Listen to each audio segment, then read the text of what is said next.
Fala galera, bem-vindos a mais um vídeo aqui do canal Filho de Peixe, muito prazer, eu sou André Siqueira e nesta quinta-feira, você que é um inscrito assíduo aqui já sabe, se é antevéspera de jogo, é dia do nosso já consagrado quadro Ideias para o Treinador. E a partir de agora, eu e você e eu vamos debater possibilidades de escalação do Santos para mais uma final de Copa do Mundo. No sábado, a partir das 4 horas da tarde, o alvinegro mais famoso do mundo enfrenta o Fortaleza na Vila Belmiro. Eu provavelmente estarei no estádio depois de muito tempo para apoiar em loco os nossos jogadores, que podem ter uma rodada boa para respirar. O Santos enfrenta o Fortaleza na primeira partida entre as duas equipes na Vila Belmiro desde o fatídico 6 de dezembro de 2023, quando o Fortaleza, à época comandada por Vojvoda, bateu o Santos e nos rebaixou. No mesmo horário deste sábado, 1º de novembro, o Vitória da Bahia enfrenta o Cruzeiro no Mineirão. Portanto, se o Santos vencer, o cenário será o seguinte: o Santos pode abrir até 4 pontos do Vitória, caso o time baiano perca do Clube Mineiro, e o Santos abriria 8 pontos para o Fortaleza de Martim Palermo. Olha a importância desse jogo. E para essa partida, o treinador Juan Pablo Vojvoda, felizmente agora do lado santista, terá o retorno de Zé Rafael, que não jogou contra o Botafogo, suspenso com o 3º cartão amarelo, mas não poderá contar com o talentosíssimo Souza, que contra o Botafogo fez um gol e sofreu o pênalti que originou o nosso segundo gol. Então, a pergunta que fica é: qual a melhor escalação? Quais as possibilidades do Santos para esse jogo? Eu quero trazer aqui alguns cenários para vocês. Se inscrevam, aos que forem novos por aqui, ative o sininho para você não perder nenhuma novidade. Amanhã, sexta-feira, tem o nosso pré-jogo, provavelmente com a participação especial de um produtor de conteúdo do Fortaleza. Sábado, se eu estiver na Vila Belmiro, se Deus permitir, infelizmente não haverá nossa live, mas aí eu gravo o pós-jogo direto do estádio para dar uma variada no conteúdo aqui para vocês e eventualmente no domingo, se houver algum destaque tático, a gente pode trazer aqui para os amigos também. Mas para você não perder nada, ative o sininho. Não esqueça do seu like e, claro, nesse tipo de vídeo é muitíssimo importante que você interaja comigo. Qual a sua escalação para esse jogo de sábado? As escalações que eu vou apresentar aqui, com qual delas você mais se identifica? Seja o treinador do Santos neste vídeo. Afinal de contas, no canal Filho de Peixe, você, torcedor, tem vez e voz. Bora lá, gente? Bom, vamos lá. Antes de mais nada, é preciso dizer uma coisa para quem está aqui nos acompanhando. Eu tentei colocar aqui na tela, eu acho que não será possível, infelizmente, uma imagem que eu mesmo produzi, mas que eu não estou conseguindo carregar. Se no decorrer desse vídeo aparecer, eu mostro para vocês. Mas vamos de campinho aqui, ó, para a gente poder debater algumas coisas. Eu vou botar aqui na tela e eu vou puxar para cá para ficar mais fácil de todos verem. Tira o banner, vamos lá. Bom, eu queria mostrar para vocês com imagem, mas infelizmente até o momento eu não consegui carregar a imagem, estou sendo sabotado pela tecnologia. Eu ia mostrar para vocês uma imagem do comportamento do Fortaleza no jogo contra o Flamengo, na última rodada. O Fortaleza bateu o Flamengo por 1-0 jogando no Castelão. E apesar de você bater o olho na escalação e achar que o Fortaleza joga num 4-3-3, com 2 pontas, um centroavante e um meia armador, quando a bola rola, você percebe que o Martim Palermo armou o clube num 4-4-2. Aberto pela meia esquerda, joga o Pochettino, que em tese seria esse jogador para jogar pela beirada. E o Breno Lopes, que seria esse jogador da ponta esquerda, na verdade deu um passinho para frente e jogou de segundo atacante. E o Pochettino, sem a bola, fechava. O Fortaleza teve uma estratégia irretocável contra o Flamengo e jogou exatamente assim. 2 linhas de 4 bem compactadas, bem baixas, bem próximas umas da outra, bem próximas da área, no chamado bloco baixo, e tinha muita, mas muita velocidade para puxar o contra-ataque.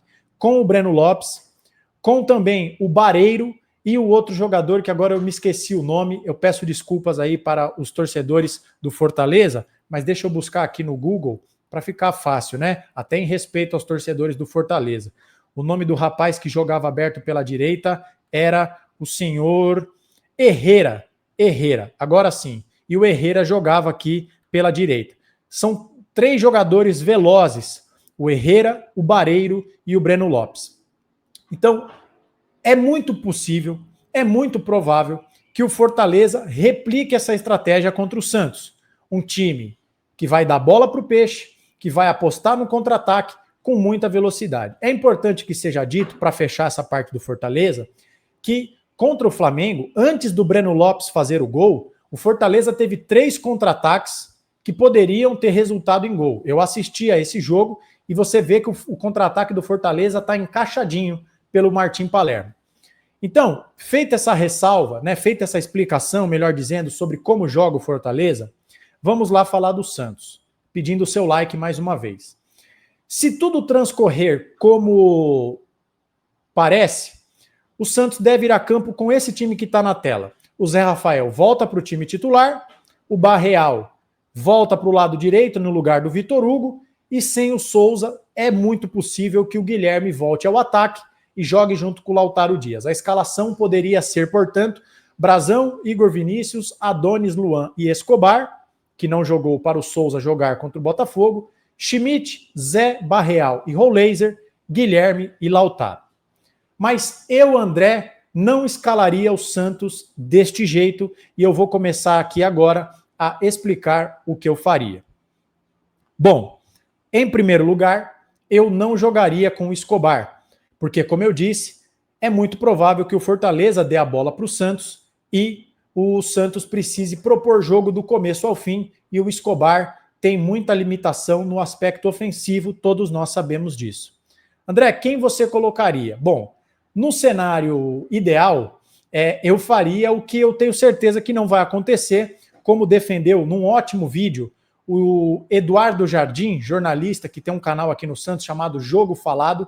Ele explica e defende, e eu concordo com ele, que no lugar do Escobar, o Vinícius Lira deveria jogar. Está se destacando no sub-20, é um lateral que tem características parecidas com a do Souza. Dessa forma, se o Vinícius Lira jogasse, o Santos poderia manter o esquema tático, a formatação utilizada recentemente pelo Vojvoda, sem grandes alterações. Mas, sendo franco, para não iludir quem acompanha o nosso canal, eu acho que essa chance ela é abaixo de 0. Ela não vai acontecer. Mas eu deixei o Vinícius Lira aqui apenas para ilustrar. Agora eu vou começar a escalar o Santos que eu mandaria a campo. Eu faria isso aqui. Escobar, com licença, venha para cá. Você vai ficar no banco de reservas. E o William Arão vai entrar. Pô, André, você enlouqueceu?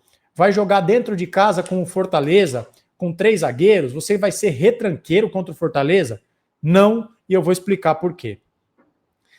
Aí o que eu faria? O Barreal seria o meu ala esquerdo, já fez essa função, e aí você daria, o Arão seria o nosso terceiro zagueiro para qualificar a saída de bola, e tendo 3 zagueiros, o Igor Vinícius seria o nosso corredor pela direita.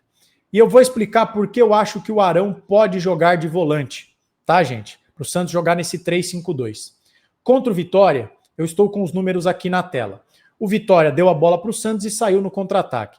Vocês sabiam que os 3 jogadores do Santos que mais tiveram ações com bola foram, respectivamente, em primeiro lugar, Igor Vinícius, 84 ações com bola, Luan Pérez, 79 e Adonis Frias, 77.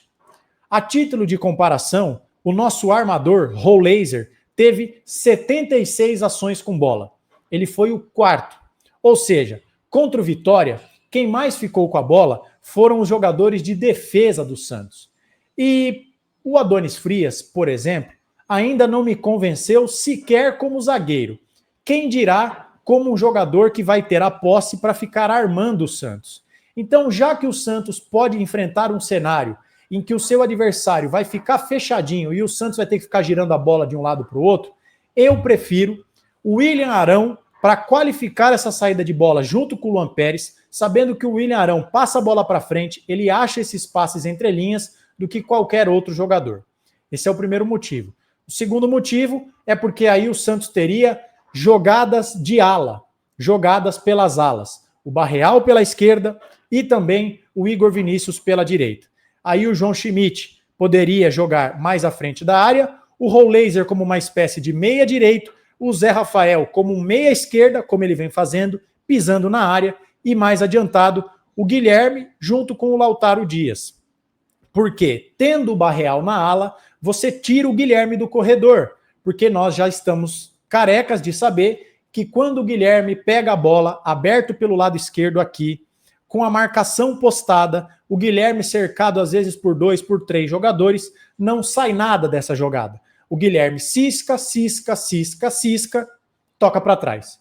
Ou toma alguma decisão errada. Quando é para chutar, passa. Quando é para passar, chuta. Ou vice-versa, como diria o outro. Então, a minha primeira escalação seria essa. Um 3-5-2, em que o William Arão seria um falso zagueiro, né? Porque o Santos provavelmente vai ter mais posse de bola e o William Arão, na verdade, vai ser um jogador a mais no meio de campo para qualificar essa bola a chegar no ataque. Seja para o Barreal, seja para o Igor, seja para o Zé Rafael, seja para o Rollaser, seja para o próprio Lautaro Dias. Mas eu acho que é possível fazer outras coisas também. A gente pode tirar o William Arão, né? A gente pode tirar, ou melhor, né, manter o William Arão e fazer uma troca.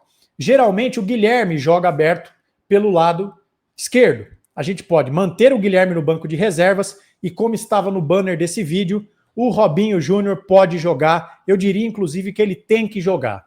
Por que eu diria que o Robinho Júnior tem que jogar? No time do Santos titular não há nenhum jogador com drible curto. Ponto. Guilherme não tem drible curto, Cabaleiro precisa de espaço para correr, o Rollaser não é esse cara do drible curto, o Lautaro Dias muito menos, o Zé Rafael e o Schmidt, a gente não precisa nem entrar nessa seara, não, eles não têm essa característica, o próprio Barreal não tem. Então o Santos poderia apenas inverter, manter esse esquema que eu passei aqui, um 3-5-2, né, com o Robinho jogando solto por aqui. E aí você tem Schmidt, Barreal, Igor, Rollaser, Zé e o Robinho aqui, para tentar desmontar a defesa do Fortaleza com drible curto. É uma outra possibilidade. É uma outra possibilidade que eu defendo que o Santos faça isso. Ou então, se o Vojvoda tentar ser um pouco mais conservador, nós podemos voltar para o esquema com linha de 4. Só que aí eu acho que num esquema com linha de 4, o Barreal não jogará de lateral. Uma coisa é ele jogar de ala, como ele jogou no Cincinnati, na MLS muitas vezes. A outra coisa é jogar como lateral, tendo que marcar o ponta, apesar de eu seguir achando que o Fortaleza não vai ter tanta bola assim. Mas aí eu acho que nesse caso jogaria o Escobar, só que aí o Santos precisaria ter volume pelo lado esquerdo do campo.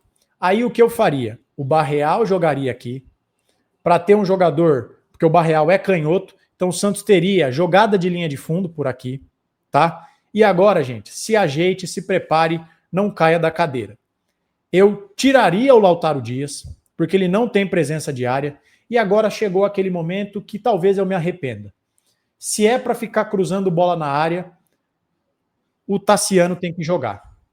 Porque eu não aguento mais o Tiquinho Soares, e com toda a ruindade do Tassiano, eu ouso a dizer que nesse campeonato brasileiro ele jogou mais do que o Tiquinho Soares. A única coisa boa que o Tassiano fez com a camisa do Santos foi de 9. Então, precisa ter alguém aqui dentro da área.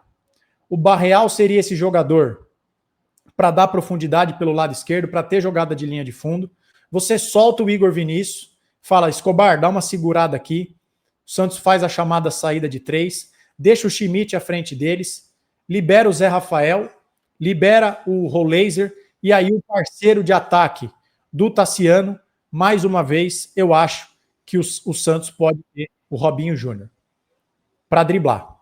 Porque o Cabaleiro não é esse cara do drible curto, o Bilal, a gente, né, é uma incógnita, mas se não está entrando, pode ser um sinal, ou até mesmo, se você achar que aí o Santos ficaria fraco por algum motivo, você pode até tirar o Robinho Júnior e devolver o Guilherme para o time, mas o Guilherme jogando como um segundo atacante. O Santos teria, portanto, 2 jogadores mais à frente, mais móveis. O Tassiano com um pouco mais de presença na área do que o Guilherme, mas o Guilherme jogando como um segundo atacante aqui e não pelo lado esquerdo do campo, porque esse é o típico jogo em que o Guilherme aberto pela esquerda vai nos irritar.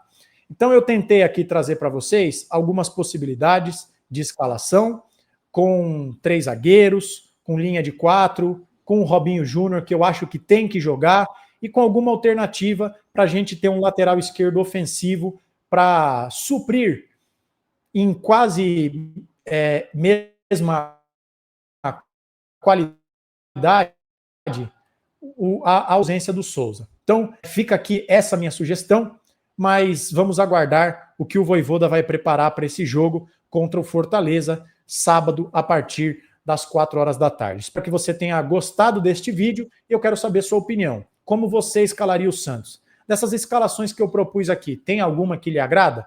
Comente, compartilhe, mande para os amigos, hype este vídeo, se inscreva se for novo por aqui. Somos mais de 13.200 e o céu é o limite para quem acredita e para quem sonha. A gente volta a qualquer momento com qualquer novidade, mas por enquanto é só. Ótima quinta-feira, se cuide, fique com Deus, um abraço.